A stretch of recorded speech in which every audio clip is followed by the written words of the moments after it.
Tentunya kamu menyadari bahwasanya detak jantung kita itu berubah-ubah sesuai dengan kegiatan yang kita lakukan. Misalnya dari duduk menjadi berdiri, melompat-lompat, berlari, dan bergerak sakit. Nah, lantas seperti apa tekanan darah yang normal pada manusia dan sebesar apa rupanya jantung kita saat ini? Pada pertemuan kali ini kita akan membahas alat-alat peredaran darah serta mekanisme peredaran darah pada manusia. Nah, minggu lalu kita sudah membahas seperti apa itu golongan darah, transfusi darah, dan sebelum-sebelumnya juga sudah dijelaskan seperti apa darah dan komponen-komponen darah. Nah, sekarang kita lanjut untuk materi selanjutnya. Materi lanjutan yaitu alat-alat atau organ peredaran darah. Yang menjadi alat-alat ataupun organ peredaran darah manusia terdiri dari jantung dan pembuluh darah, di mana nanti pembuluh darah ada 3 macam, yaitu pembuluh nadi atau arteri, pembuluh balik atau vena, dan pembuluh kapiler. Organ yang pertama yaitu jantung. Jantung merupakan organ berongga yang memiliki 4 ruangan, dan bentuk jantung itu berbentuk kuncup tumpul, di mana bagian puncaknya itu miring ke sebelah kiri. Nah, letak jantung itu berada di antara paru-paru. Ukuran jantung biasanya sebesar kepala pemiliknya. Misalnya Pak Lem nih, sebesar ini adalah bentuk ukuran jantung Bapak. Coba kamu genggam tangannya di rumah. Nah, sebesar itulah ukuran jantung kita saat ini. Nah, lalu biasanya berat jantung untuk orang dewasa itu sekitar 220 hingga 260 gram. Dan jantung dan pembuluh darah dibungkus oleh membran yang namanya membran perikardrium. Lalu otot jantung itu mampu melakukan kontraksi secara terus-menerus sehingga memompa darah lewat namanya sirkulasi atau peredaran darah. Dan otot jantung ini diatur oleh kerja sistem saraf otonom, yaitu sistem saraf simpatik dan sistem saraf parasimpatik. Perikardrium merupakan kantong yang memiliki lapisan ganda dan dapat membesar dan mengecil serta memiliki cairan perikardial, dan perikardium itu melekat pada tulang dada atau sternum, diafragma serta pleura. Pleura itu adalah pembungkus atau selaput paru-paru. Dinding jantung ada 3 lapisan. Yang pertama ada epikardium, merupakan lapisan terluar yang menutupi permukaan jantung, yang terdiri dari sel-sel mesotelium yang terletak di atas jaringan ikat. Kedua, ada namanya miokardium, merupakan lapisan tengah yang tersusun atas sel-sel otot jantung, di mana sel otot jantung inilah nanti yang mampu melakukan kontraksi untuk memompa darah. Dan yang ketiga, ada namanya lapisan endokardium, yaitu lapisan bagian dalam yang tersusun atas sel-sel endotelium. Tadi Bapak telah menjelaskan bahwasanya ruangan jantung ada 4. Nah, ruang jantung tersebut terdiri dari 2 atrium atau serambi, yaitu bagian atrium kanan dan atrium kiri, serta 2 ventrikel atau bilik, yaitu bilik kanan dan bilik kiri. Yang pertama, atrium atau serambi. Atrium itu umumnya dindingnya lebih relatif tipis dan berfungsi menerima darah dari vena yang membawa darah kembali ke jantung. Atrium kanan nanti fungsinya untuk menerima darah dari seluruh tubuh kecuali paru-paru. Nah, atrium kiri lah nanti yang menerima darah dari paru-paru. Di antara atrium kanan dan kiri itu dipisahkan oleh adanya septum interatria, serta pada saat kita janin itu terdapat lubang khusus antara atrium ini yang disebut sebagai foramen ovale. Kedua, ventrikel ataupun bilik. Ventrikel memiliki dinding yang lebih tebal sehingga mampu memompa darah menuju arteri meninggalkan jantung. Bahwasanya nanti ventrikel kanan itu berfungsi untuk memompa darah menuju paru-paru melalui batang pulmonari, sedangkan ventrikel kiri nanti memompa darah menuju seluruh tubuh itu melalui aorta atau arteri terbesar. Nah, untuk ventrikel kiri biasanya itu 3 kali lebih tebal daripada ventrikel kanan. Di antara ventrikel kiri dan kanan itu dipisahkan oleh selaput interventrikular. Ketiga, katup jantung. Katup jantung memungkinkan darah mengalir ke satu arah, tidak ke arah sebaliknya, serta mencegah kembalinya aliran darah. Di mana katup jantung ini ada 4 macam. Yang pertama katup tricuspidalis, yang kedua katup bicuspidalis, ketiga katup aorta semilunaris, dan keempat katup pulmo semilunaris. Katup tricuspidalis itu berperan untuk menjaga bukaan antara ruang atrium kanan dan ventrikel kanan. Katup bicuspidalis atau katup mitral menjaga bukaan antara ruang atrium kiri dan ventrikel kiri.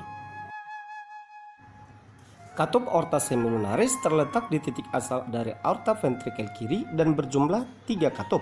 Katup pulmo semilunaris terletak pada bukaan ventrikel kanan ke dalam arteri pulmonalis dan berjumlah 3 katup. Sistem pengaturan jantung. Jantung memiliki sifat otoritmisitas, yaitu kemampuan untuk berkontraksi atau berdenyut ritmis akibat potensial aksi yang dihasilkannya sendiri. Nah, sistem otot jantung ini yang berperan sebagai otoritmisitas tersebut berada pada titik-titik tertentu seperti nodus sinuatrialis atau nodus SA, nodus atrioventricular atau nodus AV, kemudian berkas cis ataupun disebut sebagai berkas atrioventrikel, serta serat Parkinson. Nodus sinuatrialis atau nodus SA, yakni suatu daerah kecil khusus di dinding atrium kanan dekat pintu masuknya vena cava superior. Nodus SA disebut pemacu normal dengan memiliki potensial aksi 70 hingga 80 denyut per menit. Kedua, nodus atrioventrikel atau nodus AV, suatu berkas kecil sel-sel otot jantung khusus yang terletak di dasar atrium kanan dekat septum, tepat di atas pertemuan atrium dan ventrikel. Nodus AV memiliki potensial aksi 40 hingga 60 denyut per menit. Ketiga, berkas cis atau berkas atrioventrikel, sel-sel khusus yang berasal dari nodus AV dan masuk ke septum antar ventrikel. Berkas ini terbagi menjadi 2 bagian, kanan dan kiri, yang turun menyusuri septum dan melengkung mengelilingi ujung rongga ventrikel. Berkas cis memiliki potensial aksi 20 hingga 40 denyut per menit. Yang keempat, serat Purkinje, serat-serat halus terminal yang menjulur dari berkas cis dan menyebar ke seluruh miokardium ventrikel. Serat Purkinje memiliki potensial aksi 20 hingga 40 denyut per menit. Cara kerja jantung. Aliran darah yang terjadi secara berurutan di ruang jantung dan berulang-ulang disebut sebagai siklus jantung. Siklus jantung ini dipengaruhi oleh tekanan sistol dan diastol dari atrium dan ventrikel. Darah dari vena pulmonalis dan vena cava masing-masing mengalir ke atrium kanan dan atrium kiri. Saat katup tricuspidalis dan bicuspidalis terbuka, maka darah akan mudah mengalir menuju ventrikel. Selanjutnya, kedua atrium akan berkontraksi simultan atau disebut sistole atrium yang meningkatkan aliran darah menuju ventrikel. Ketika ventrikel berkontraksi atau sistole ventrikel, maka atrium pun berelaksasi. Sistole ventrikel ini akan meningkatkan tekanan ventrikel, akibatnya terjadi pembukaan pada katup bicuspidalis karena darah balik menuju atrium. Dengan meningkatnya tekanan ventrikel, maka katup semilunaris menjaga arteri pulmonalis dan aorta tetap terbuka sehingga darah mengalir melalui pembuluh ini. Selanjutnya, ketika ventrikel berelaksasi atau diastole ventrikel, maka tekanan ventrikel akan menurun, menyebabkan menutupnya katup semilunaris, mencegah darah masuk menuju ventrikel. Oleh karena tekanan ventrikel tertahan, maka katup tricuspidalis dan bicuspidalis dipaksa membuka oleh adanya tekanan di dalam atrium. Akibatnya, darah akan mengalir bebas di dalam ventrikel. Alat peredam darah berikutnya yaitu pembuluh darah. Pembuluh darah merupakan serangkaian tabung atau saluran tertutup dan bercabang yang berfungsi membawa darah dari jantung ke jaringan dan kembali ke jantung. Jenis pembuluh darah nanti ada 3, yakni nadi atau pembuluh arteri, vena atau pembuluh balik, dan pembuluh kapiler. Pembuluh darah yang pertama kita bahas arteri atau pembuluh nadi. Arteri memiliki ciri-ciri dinding yang tebal, kuat, dan elastis. Arteri berfungsi untuk membawa darah meninggalkan jantung. Umumnya di dalam arteri terdapat darah yang bersih, kecuali pada arteri pulmonalis. Nah, arteri memiliki 3 lapisan dinding, yaitu tunika eksterna atau adventitia, yaitu dinding terluar yang terdiri dari jaringan ikat fibrosa yang berfungsi untuk menguatkan dinding arteri tersebut. Kedua, ada namanya tunika media, lapisan tengah yang tersusun atas jaringan otot polos dan serat elastis. Dan yang ketiga, ada namanya tunika intima yang merupakan lapisan terdalam yang tersusun atas sel-sel endotelium. Adapun arteri terbesar dalam tubuh namanya aorta dan arteri pulmonalis. Aorta merupakan pembuluh arteri terbesar yang meninggalkan jantung dari ventrikel kiri atau bilik kiri menuju seluruh tubuh membawa darah bersih ataupun kaya akan oksigen. Di mana antara ventrikel kiri dengan aorta terdapat katup semilunaris aorta. Sedangkan arteri pulmonalis merupakan arteri yang membawa darah kotor atau kaya akan CO2 yang nantinya akan dikirim ke paru-paru.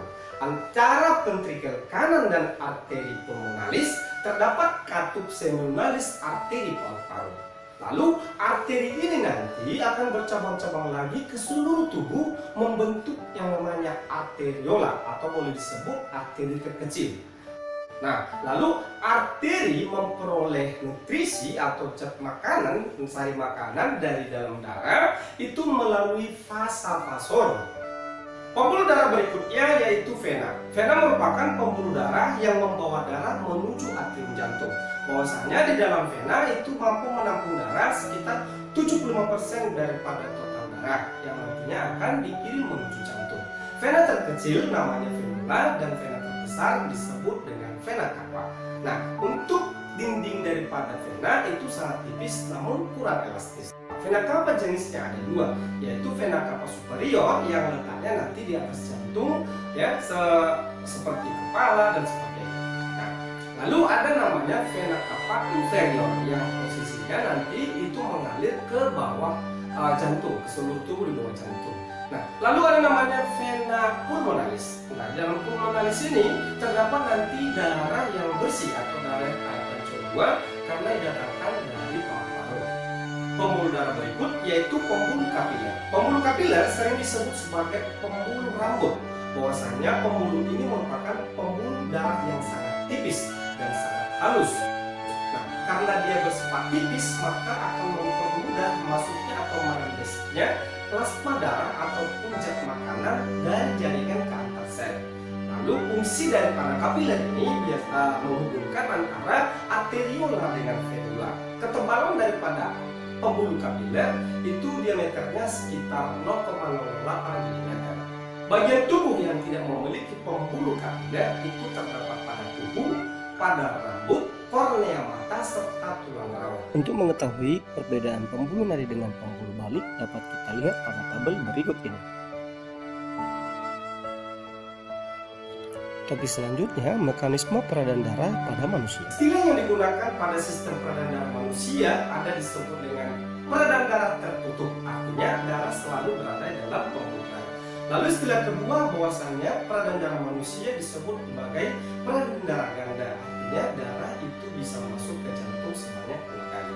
Nah, untuk sistem peredaran darah ganda itu sebenarnya terdiri dua struktur ataupun dua percabangan, ya, yaitu sistem peredaran darah kecil dan sistem peredaran darah besar. Sistem peredaran darah kecil atau sistem peredaran darah pendek sering disebut sebagai sistem peredaran darah pulmonalis. Dulu waktu kita SD itu bapak ibu guru kita berkata bahwasanya sistem peredaran darah kecil itu dimulai dari jantung, paru-paru kembali ke jantung. Nah, namun kita harus tahu mekanismenya pembuluh darah apa saja yang dilalui. Mekanisme untuk sistem peredaran darah pulmonalis dimulai dari ventrikel kanan atau bilik kanan melalui pembuluh arteri pulmonalis. Di sini darahnya masih kotor atau kaya akan CO2 miskin oksigen. Lalu dia masuk ke paru-paru atau pulmo, makanya disebut arteri pulmonalis, arteri yang menuju paru-paru. Nah, di dalam paru-paru nanti akan terjadi penyaringan, ya, yang akan kita bahas ini semester 2 di sistem pernapasan. Lalu dari paru-paru dia akan bergerak melewati namanya vena pulmonalis. Dari vena pulmonalis dia lanjut ke atrium kiri atau serambi kiri. Yang kedua, peredaran darah besar atau peredaran darah sistemik. Arahnya jantung seluruh tubuh lalu kembali ke jantung. Mekanismenya dari ventrikel kiri diteruskan menuju aorta, di mana di sini darah kayakan oksigen sedikit CO2 dan dikirim ke seluruh tubuh. Dan dari tubuh nanti akan dikirim ke vena cava superior atau vena cava inferior, di mana di sini nanti darahnya itu kayakan karbon dioksida dan sedikit oksigen. Lalu nantinya darah akan dikirim ke serambi kanan atau atrium kanan. Coba perhatikan mekanisme peredaran darah pada gambar berikut ini. Bahwasannya ini adalah bagian-bagian dari jantung serta alat-alat tubuh lain.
sekitar 30 detik, lalu hitung lagi.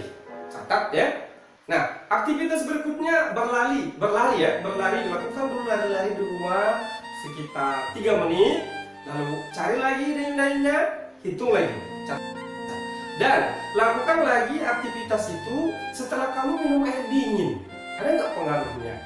Terakhir, saat kamu minum air hangat. Dan data semuanya setiap orang melakukan ini ya. Nah, lalu nanti kamu share hasilnya, jumlah dari nadi kamu dengan aktivitas tadi sama teman-temanmu sehingga terkumpul nanti data satu kelas. Nah, lalu nanti Bapak akan kirim ke GC ya, itu ada dalam tabel-tabelnya, nanti kamu mengisi tabulasinya. Nanti Bapak tambahin nanti tabelnya itu dari jenis kelamin, berat badan, tinggi badan, volume darah. Ya, pertemuan pertama kita kan sudah mengetahui ya berapa volume darah ya, atau untuk menghitung volume darah di pertemuan pertama Bapak sudah jelaskan. Nah, ini adalah model praktikummu yang sederhana yang Bapak bisa sarankan sama kamu dalam terkait COVID saat ini. Jadi tidak di sekolah, kamu bisa melakukan kegiatan ini di rumah. Nanti kamu gabung semua data dari teman-temanmu. Bisa dilakukan ya. Oke. Untuk praktikum ini Bapak kasih waktu untuk mengerjakannya ini selama 1 minggu. Karena nanti Bapak juga akan mengirimkan beberapa pertanyaannya terkait praktikum yang kamu lakukan. Lalu nanti kita cari kesimpulannya. Bisa ya? Demikian dulu untuk pertemuan kita di sistem peredaran darah kali ini. Terima kasih, salam sehat.